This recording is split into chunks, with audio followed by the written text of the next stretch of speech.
How much money is a 24-team college football playoff worth? The college football playoff expansion debate thus far has focused on increasing access to the field, but the less discussed issue that will play a role in the final decision is, as always, money. How much additional TV money would a 24-team tournament bring? And would it sufficiently offset the money leagues would be giving up from the elimination of conference championship games? Advertisement, if we find the value, I think it just changes the tone of the conversations. Big Ten Commissioner and 24-team driver Tony Petitti said at the league's media days in July.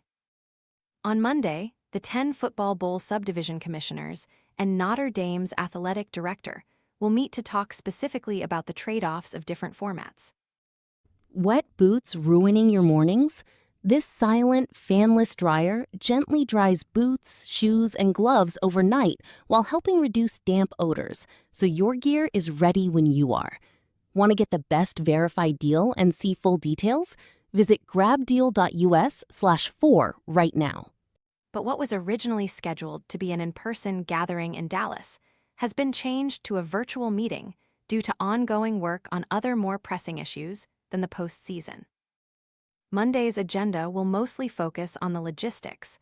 Multiple people said topics like the calendar, TV broadcast windows for CFP games, the future of Army-Navy in an altered December schedule, the impact of expansion on the regular season, conference championships, and health and safety. CFP Executive Director Rich Clark said the CFP's media consultants will share research on those topics and potentially share a general range of early TV projections, but not deep specifics. Figuring out when additional games take place and whether they would go up against NFL broadcasts impacts their value. It's really to answer lingering questions and present some second and third-order effects, Clark said. But the serious money conversation will happen at some point this fall, especially with ESPN's deck. One deadline for the CFP management committee to notify the network of format changes for 2027. The Big Ten is full speed ahead behind its 24-team model. The SEC still has questions, and some prefer 16. Those two leagues hold control over the format, and beginning this year, they receive nearly 60% of CFP revenue, rather than the previous, more equal split. We don't have any idea at this point of the clear media interest in an expanded playoff, SEC Commissioner Greg Sankey said at his own league's media days. We do have an understanding of what happened when we went to 12. Advertisement, what happened when the CFP expanded to 12 was that only ESPN put forth a competitive bid for the rights.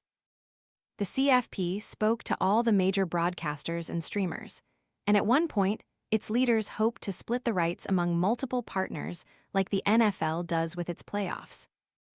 Although the talks lasted past ESPN's exclusive negotiating window and the CFP contract went to market, ESPN secured the rights through 2031 for around $1.3 billion annually, up from the $608 million it paid to broadcast the 14-team format, but less than some had projected. The SEC championship game is one of the highest-rated games of the season, and it's worth upwards of $100 million annually, which the league keeps to itself. The Big Ten title game is similar, though not quite that high, and Petitti said this spring that the loss of all conference championships would cost the leagues a total of more than $200 million.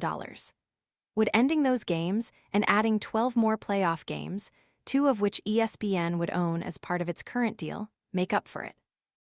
It's going to be helpful, but it's not going to fix athletic department budgets, because it's only so much inventory, said Patrick Crakes, a media consultant and former Fox Sports senior vice president. It's more money, but it doesn't solve money problems. The good news for the pro-expansion crowd is that Fox has made clear it wants a piece this time around. Fox Sports CEO Eric Shanks has endorsed a 24-team model multiple times over the past year. The Fox guys really need a seat at the table on this, because it rounds out their investment big time, Craik said. Fox currently owns all of the Big Ten's rights, licensing packages to NBC and CBS, and is the majority owner of Big Ten Network. The league's last 3 national championship runs were televised entirely by ESPN, which has no Big Ten regular season rights. Getting a slice of the CFP would help Fox's whole package. Advertisement: you tell advertisers that if you want to be in our playoff inventory, you have to take some of the regular season and you sell it as a package, Craik said. Fox can use that, and Big Noon will get more exposure in the postseason. ESPN's current CFP deal gives the network exclusive rights to the first negotiation on any potential expansion package, a CFP spokesperson confirmed. ESPN's lineup of sports right now, including the next Super Bowl, is arguably deeper than ever.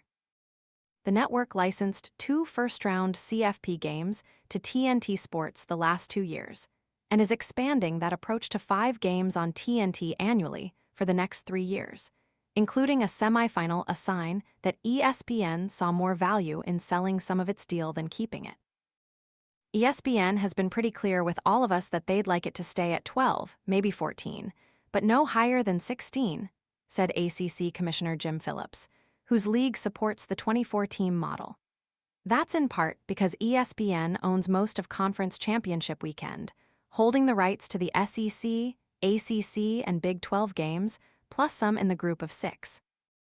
Some people in college sports have theorized that ESPN worries a larger CFP could devalue its regular season games. Sankey has spoken many times about that concern. Even if early CFP games rate lower than conference championship games, there are more games in total. Devaluing certainly is the case with some sports leagues, but the NFL is trying to expand, he said, adding that people aren't oversaturated with football yet. We're going to get another weekend of the NFL. The NFL's attempt to start negotiations for its next TV deal ahead of schedule could also put the financial squeeze on networks, including CBS and NBC. That has concerned every other sports league as cable subscribers continue to decline. Fox has tried to hold firm, with its CEO saying on a Thursday earnings call that it won't renegotiate with the NFL until after the 2029 season. Advertisement, CBS parent company Paramount, is also in the costly process of trying to acquire Warner Bros. Discovery, which may or may not impact its bidding ability. TNT Sports is part of WBD and could merge with CBS Sports if that happens, which would mean one fewer potential bidder. The streaming side is more difficult to predict. Netflix loves to eventize one-off sporting events like the NFL on Christmas, the next Women's World Cup, and the MLB Home Run Derby. Amazon Prime Video has Thursday night NFL football, but streaming has not become a replacement for cable, just a place for limited packages. When I was advising clients 5 years ago about streaming, I'd say you better be careful with expectations, Craik said. Now, you better be really careful. In the end, the main factor driving CFP expansion is the access, just as it was last time. Petitti has said repeatedly that because schools are spending tens of millions of dollars on rosters in a way they weren't just a few years ago, a larger playoff provides more reward for those investments. It's why the Big 12 and ACC have thrown support around 24. Petitti, who made the BCS happen and changed MLB's playoff format in past jobs, has always been obsessed with the logistics of a postseason. I don't want to go backwards, so I've got to figure out what kind of trade I'm making, Big 12 Commissioner Brett Yormark said. I know what I have now with our champ game. It's our biggest tentpole moment of the year, drives a lot of good economics, a lot of value, and we're gonna have to give that up for something different. I'm very open to it, but I just need to know what that looks like. I think the economics are going to also be based on the scheduling and how we manage the schedule.